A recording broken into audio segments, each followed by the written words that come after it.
সরকারের কাঁধে দেওয়া যায়।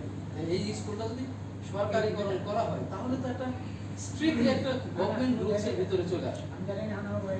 ছোট্ট একটা প্রস্তাব। আর আগামী দিনে যেহেতু শতবর্ষ উদযাপন হবে, মানে এটা একটা বড় একটা অ্যাচিভমেন্ট আমাদের, যে শতবর্ষের এতগুলো গুণী আমাদের সামনে আছে, এদের সামনে রেখে আসলে খুব সুশৃঙ্খলভাবে কিভাবে করা যায় এই প্রস্তাবটা, যেহেতু খুব স্বল্প সময় কবিরের আছে, এই 6 মাসের ভেতরে শতবর্ষটা জমকালো হতে হবে। এই শতবর্ষ থেকে ইউনাইটেড হয়ে এই স্কুলটাকে বাঁচাতে গেলে এই আইসোলেটেড বিচ্ছিন্ন কে কাঁধে নেবে, সকলে মিলে ধাক্কায় সরকারের কাঁধে দেওয়া যায় কিনা, এরপরে পাশে থাকে। এটা যদি করা যায় মানে আমার এটা ব্যক্তিগত প্রস্তাব। ধন্যবাদ। স্কুলের তৎকালীন ম্যানেজমেন্টকে বলেছিলেন সরকারিকরণ ব্যাপারে যোগাযোগ করার জন্য, সম্ভবত সেই বিষয়ে ভালো কোনো পদক্ষেপ নেওয়া হয় নাই।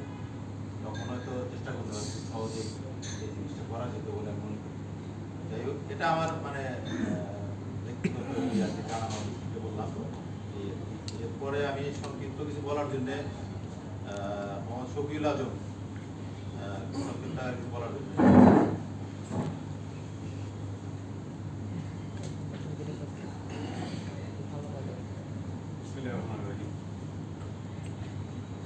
আজকে এই আনন্দমোহন উচ্চ বিদ্যালয়ে ইফতার মাহফিলের সম্ভবত আহসান হাবিব খোকন ভাই সভাপতি,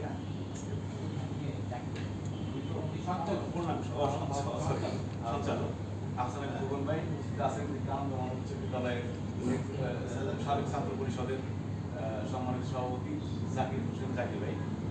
এখানে অনেক কি বলবো আমি, এখানে আমাদের শিক্ষার্থী সন্তান যাদেরকে নিয়ে আমরা গর্ব করতে পারি, যাদেরকে নিয়ে আমরা গর্ব করি অলরেডি নিয়মিত, তারাই আমি দেখতেছি এই মঞ্চে উপস্থিত।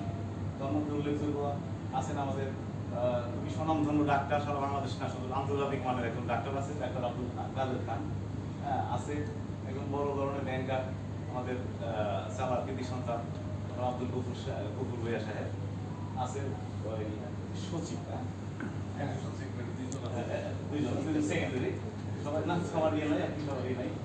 আমি যেটা এক কথায় বলবো আর কি, অর্থাৎ আমাদের জিটকা যেটা, আমরা যদি জিটকাকে ধরি আর কি, হ্যাঁ জিটকাকে ধরি, জিটকা বর্তমানে সর্বোচ্চ মুরব্বী এখানে উপস্থিত আছে, সর্বোচ্চ মুরব্বী ধরে এখানে উপস্থিত আছে।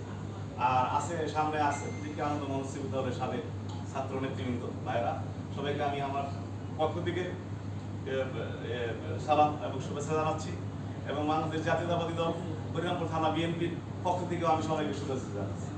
তো ভাইয়েরা, আমি বেশি কথা বলবো না, দু একটি কথা বলে আমি বক্তব্য শেষ করবো। আমি ছোটবেলায় যখন আনন্দমোহনের ছাত্র ছিলাম আর কি, আমাদের পিরিয়ডটা বোধহয় শেষ পিরিয়ড গেছে, যে সময় পর্যন্ত জিটকা স্কুলে কোনো দুর্নীতি প্রবেশ করে নাই, ওরকম কোনো দুর্নীতি প্রবেশ করে নাই।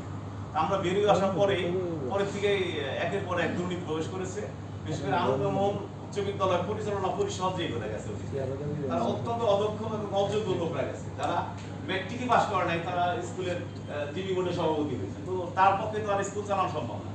এরকম এমএ পাসও যারা গেছে তারা অযোগ্য, তাদের মানসিকতা অযোগ্য ছিল, বিএ পাস যারা গেছে তাদের মানসিকতা অযোগ্য ছিল, তারা স্কুলকে কখনো আসলে স্কুলের উন্নয়ন করতে চায় না, তারা স্কুলকে একটা বস্তিতে পরিণত করতে চেয়েছে।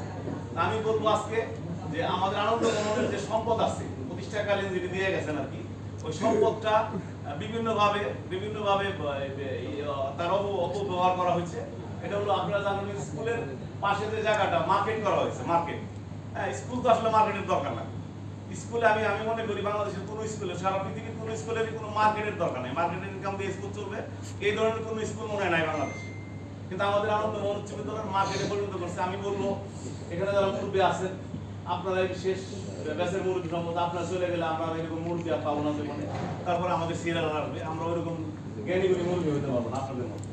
আপনাদের জীবন দশা অন্তত একটা কাজ করে জানেন, আনন্দমোহনের যে মার্কেট যেটা আছে, মার্কেটটাকে বাতিল করে, কি বলে বরাদ্দ বাতিল করে, ওটাকে আবার পুনরায় স্কুলে ফান্ডে নিয়ে নেন, ওই স্কুলের কোনো মার্কেট থাকবে না, স্কুলের কোনো ব্যবসায়িক কোনো থাকবে না, মানে এগুলো মুক্ত করতে হবে আগে।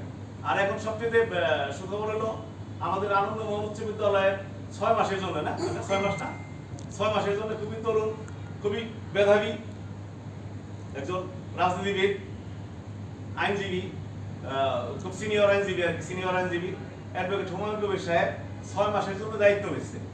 আমি অ্যাডভোকেট হুমায়ুন সাহেবকে বলবো যে আপনি এই 6 মাসের মধ্যে এই যেগুলো অনিয়ম আছে, যেগুলো অনিয়ম আছে এগুলো প্রত্যেক আপনি সিনিয়র মুরব্বীদেরকে নিয়ে, হ্যাঁ, যারা স্কুলের ছাত্র ভাইরা আছে তাদেরকে নিয়ে আপনি এই অনিয়ম দুর্নীতিগুলো করেন, শেষ করেন। আমি পরিশেষে বক্তব্য বাড়াবো না, আমি পরিশেষে আবারও বলতেছি যেটা আনন্দ মোহন উচ্চ বিদ্যালয়ের যে মার্কেট নামে যে পজিশন বরাদ্দ দিচ্ছে, এটা খুব দ্রুত বরাদ্দ বাতিল করে ওইখানে আপনি আনন্দ মোহন স্কুল আর কলেজ করতে পারেন। ওইখানে মনে করেন আরো অনেক মানে আপনার স্কুলের ভালোর ক্ষেত্রে যে সমস্ত জিনিসগুলো করা যায়, হ্যাঁ, আমাদের আনন্দ মোহন স্কুল হরিরামপুরের সর্বশ্রেষ্ঠ স্কুল, আমি মনে করি সর্বশ্রেষ্ঠ স্কুল। সেই স্কুলকে অবশ্যই কলেজ আকারে রূপান্তরিত করা যায়। আনন্দ মোহন স্কুল আর কলেজ করা যায়, ওখানে একটা মহিলা কলেজ করা যায়, বিভিন্ন জায়গা থাকলে ওখানে একটা কিছু করা যাবে। আর যদি জায়গা ওই বস্তিবাসীর হাতে থাকে তাহলে তো আর কিছু করা যাবে না। আমি পরিশেষে একটা জিনিসই বলবো যে আপনারা একটা জিনিস আগান, এটা হলো ওই যে জিটকা আনন্দ মোহন উচ্চ বিদ্যালয়ের জায়গা যেগুলো যে সমস্ত জায়গা নিয়ে মার্কেট স্থাপন করা আছে এগুলো বাতিল করে আনন্দ মোহন স্কুলের নামে এগুলো পূর্বে নিয়ে আসেন। ধন্যবাদ সবাইকে, আল্লাহ হাফেজ।